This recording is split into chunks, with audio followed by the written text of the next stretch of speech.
สวัสดีค่ะคนไทยสบายดีคนลาวเด้อมื้อนี้ก็มาพบพอกับปุกกี้อีกเช่นเคยเนาะมื้อนี้ก็พาทุกคนมาเที่ยวงานลอยกระทงเนาะที่ฝั่งลาวที่บ้านโนนพายเมืองสองคอนแขวงสะหวรรณเขตนั่นเองเนาะซึ่งมื้อเช้าเนี่ยเพิ่นก็ได้จัดงานแข่งเรือเนาะแต่ว่าเฮาบ่ได้มาเพราะว่าเฮาไปทอดกฐินเนาะหรือแห่กฐินนั่นอยู่วัดนากะลาเด้อทุกคนก็เลยบ่ได้มาเนาะเป็นตาเสียดายเนาะทุกคนมาอยู่นี่ก็3ปีเนาะสิฮอด3ปีแล้วก็รู้สึกว่ายังบ่เคยมาบุญสงเรืออยู่บ้านโนนพายจักเทื่อเสียดายแฮงขนาดบ่ได้เห็น ก็ถือว่าเป็นครั้งแรกเลยเนาะของข้อยที่ได้มาวัดบ้านโนนพายเนาะทุกคนบ่เคยเห็นจักเทื่อก็ได้เห็นครั้งแรกเนาะอยู่โซนน่ะเพิ่นก็จะขายกระทงเนาะทุกคนกำลังโหมป๊าคนหลายขนาดเพราะว่าสองคอนนี่ก็ถือว่าเป็นเมืองใหญ่อยู่ได้ทุกคนแต่ละบ้านจะมาเต่าโฮมกันอยู่นี่เนาะแล้วก็ถึงทางเข้าประตูวัดแล้วเนาะทุกคนเราจะไปจอดรถอยู่ทางในวัดเนาะเพราะว่ามีอ้ายกองร้อนเพิ่นนั่นยามรถไว้ให้อยู่เนาะทุกคนเนาะคนหนึ่งก็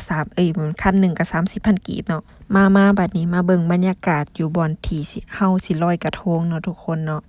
ป้าเพิ่นประดับประดางามแฮงกระทงของเฮาเนาะอันนี้เป็นกระทงหมู่ข่อยอันเพิ่นขายเด้อ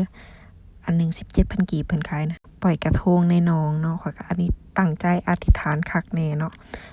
มีหยังอธิษฐานเก็บไว้ในใจเนาะเฮาสิบ่บอกทุกคนเด้อกระทงขนมนี่ก็ถือว่าปลอดภัยต่อสัตว์น้ำนะทุกคนต่อน้องปลาของเฮาเนาะแถมยังอนุรักษ์สิ่งแวดล้อมนะทุกคนรักษาสิ่งแวดล้อมนำกันแน่เด้อมาลอยกระทงคู่กับแฟนเด้เนาะก็สิดีกระทงของเฮาก็ติดขนาดทุกคนแบบไข่คือรถติดเลยเนาะเขาเรามาเป็นคู่มาใส่มาบัดนี้มาขี่รถซิ่งนำกันทุกคนภายในคิดฮอดเขาเป็นเด็กน้อยเนาะขี่รถซิ่งตามกันแล้วก็หมู่ม่วนแฮงทุกคนโอ้ยคิดฮอดเด้จังได๋ก็หาหมู่ขี่รถซิ่งนำกันอยู่เด้อบ๊ายบาย